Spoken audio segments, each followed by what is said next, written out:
Sindh child marriage act क्या है? कम उम्र बच्ची से शादी करने वाले को कौन सी सजाएं होंगी? चाइल्ड मैरिज एक्ट में अगर कोई भी ऑफेंस करता है, वो जो मैटर है वो जना में आता है। 376 इसमें उम्र कैद की सजा है। फरहान भाई के ये क्या मामला है और ये मैरिज एक्ट क्या है और इसके साथ ये जो चाइल्ड मैरिज एक्ट है, इस हवाले से भी कुछ डिटेल्स बताइए और इस केस के हवाले से। एक्चुअली आजकल के ये जो मैटर्स सब तकरीबन ज़्यादा आ रहे हैं पसंद की शादी के, और इसमें तकरीबन जो फैमिलीज़ होती है वो देखती है कि इज़्ज़त का मामला है, तो कुछ लोग ऐसे होते हैं कि एफआईआर कटवाते हैं चाइल्ड मैरिज एक्ट की और उसको चैलेंज भी करते हैं शादी को। और कुछ लोग ऐसे होते हैं कि वो कहते हैं कि इज़्ज़त का मामला है, बात दबाई जाए, घर पे ही बैठे होते हैं, कोर्ट तक नहीं जाते बेचारे। तो ये जो चाइल्ड मैरिज एक्ट का जो बना हुआ है, एक 5 साल की कोई लड़की है, उसका मैंने सुना है कि यहाँ पे जो है ना उसकी बेल कल डिसमिस हुई है 5 नंबर एडीजे से। तो ये है कि सेक्शन 3(4) ये कहता है कि अगर लड़की 18 साल से कम है तो उसकी शादी नहीं हो सकती। सबसे पहले तो मैं ये कहूँगा कि जिसने शादी करवाई है, निकाह पढ़वाया है, तो सबसे पहले उसके ऊपर एफआईआर होनी चाहिए। और ये सारा मसला होता है इन्वेस्टिगेशन के अंडर में। अगर इन्वेस्टिगेशन अच्छी की जाए तो मुलजिम को जो है ना सज़ा हो सकती है इस केसेस में। अगर इन्वेस्टिगेशन सही तरीके से नहीं की जाए तो मुलजिम काफ़ी ऐसे होते हैं कि कोर्ट की जो है ना यहाँ पे 164 रिकॉर्ड होता है, वहाँ से ही बरी हो जाते हैं। तो इस तरीके से जो सारा मलबा आता है इन्वेस्टिगेशन के ऊपर आता है। चाइल्ड मैरिज एक्ट के आप देखेंगे कि यहाँ पे एफआईआर ही कम होती है। यहाँ पे लॉ बना हुआ है, पार्लियामेंट से कानून बना हुआ है कि भाई आप जो है ना 18 साल से कम लड़की के साथ शादी नहीं कर सकते। उसके बाद में अगर कोई ये ऑफेंस करता है तो उसकी जो एक प्रॉपर जो है ना एक कानून की जो एक चेन बनी हुई है कि एक मुलजिम है, कोई ऑफेंस करता है तो उसके खिलाफ कोई कानूनी कार्रवाई वो उस तरीके से नहीं होती। कुछ प्राइवेट ऐसे लोग होते हैं जो एफआईआर कटवाते हैं, कुछ लोग ऐसे होते हैं कि जो इज्जत की वजह से बेचारे यहाँ पे थाने में भी नहीं आते हैं और कोर्ट कचहरी में भी नहीं आते हैं। जो अभी रिसेंटली आपको पता है कि एक बिल पास किया गया हुआ था जिसमें कहा गया है कि चाइल्ड मैरिज एक्ट में अगर कोई भी ऑफेंस करता है तो वो जो मैटर है वो जना में आता है। जी अच्छा, ये बताइए कि इस पर जो सज़ा है वो क्या हो सकती है? क्या जना की सज़ा इस पर हो सकती है या फिर इसके कोई और एक्ट हैं, कोई और सज़ाएं लागू हैं जो चाइल्ड मैरिज एक्ट पे जब एफआईआर कटेंगी उस बंदे के खिलाफ तो क्या सज़ाएं हो सकती हैं? और कौन से वो लोग हैं शरपसंद जो सलाखों के पीछे हम देख सकते हैं, कौन सी सज़ाएं होंगी उनकी? इसमें जो है ना अगर चाइल्ड मैरिज एक्ट के तहत अगर कोई निकाह करता है तो ये जना का मैटर हो गया। 376 इसमें उम्र कैद की सज़ा है। और तकरीबन हम देखते हैं कि चाइल्ड मैरिज एक्ट के जो सेक्शंस लगते हैं वो 3(4) लगते हैं। 3(4) ये 3 में तो ये है कि इसकी जो पनिशमेंट है, 4 ये है कि उसकी 3 साल पनिशमेंट है।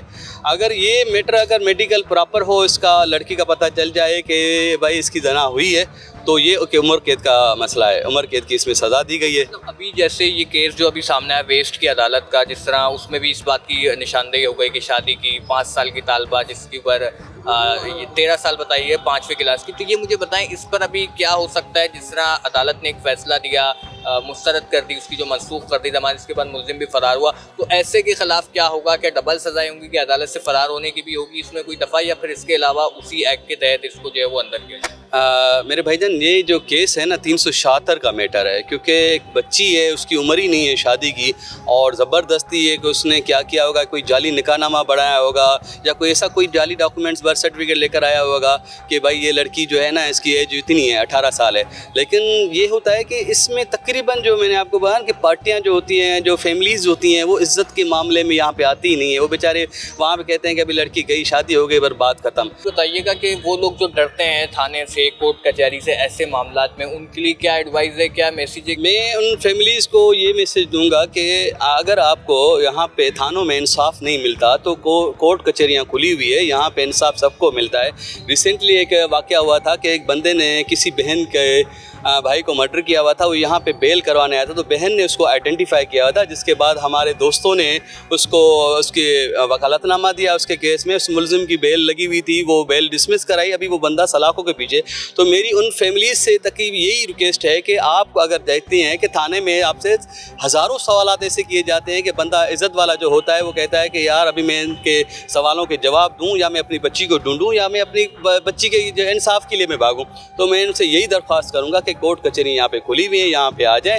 हमारी लीगल टीम है वो आपकी सपोर्ट करेगी, फ्री ऑफ कॉस्ट हमारी लीगल टीम है आपकी सपोर्ट करेगी। ये भी बताइए कि जो मुतासर लड़की होती है उसको बाज़ों का शेल्टर होम भेज दिया जाता है, उसको घर नहीं भेजा जाता, तो इस तरह का कॉन्सेप्ट क्यों अदालत की तरफ से फैसला किया जाता है कि शेल्टर होम भेजना, लड़की को घर वालों के साथ नहीं भेजा जाता? इस हवाले से भी बताइए कि क्या लड़की शेल्टर होम जाना ज़रूरी है? क्योंकि कई हमने ऐसे फैसले देखे हैं जहाँ ये केसेस होते हैं तो लड़की शेल्टर होम जाती है, जिस तरह एक बड़ा रिसेंटली 2000 केस था, उसमें भी हमने यही चीज़ देखी, तो इस बारे में बताइए। देखो, शेल्टर होम तो इस सूरत में लड़की को भेजती है कि लड़की की उम्र कम होती है, तो ये होता है कि लड़की कहती है कि यार मैं अपने बाप के घर नहीं जाना चाहती, क्योंकि वहाँ पे एक ऐसे सेंसिटिव मैटर होते हैं कि खतरात होते हैं कि खुदा ना खास्ता अगर लड़की माँ बाप के पास गई तो गैरत के नाम पे उसको कत्ल कर दिया जाए, तो कोर्ट उसको सिक्योर करने के लिए उसको दारुल अमान भेजती है वहाँ पे। और लड़की का एक 164 होता है, माँ बाप को एक हक हासिल होता है कि आप अपनी बेटी के पास जाएँ, उसको तसल्ली दिलाएँ कि बेटा हम आपको नहीं मारेंगे, हम आपका केस लड़ेंगे, इतना बड़ा आपके साथ जुल्म हुआ है। तो एक फैसिलिटेट कोर्ट करती है। कोर्ट 164 में अगर वो बोलती है कि हाँ इस बंदे ने मेरे साथ ज़बरदस्ती शादी की हुई है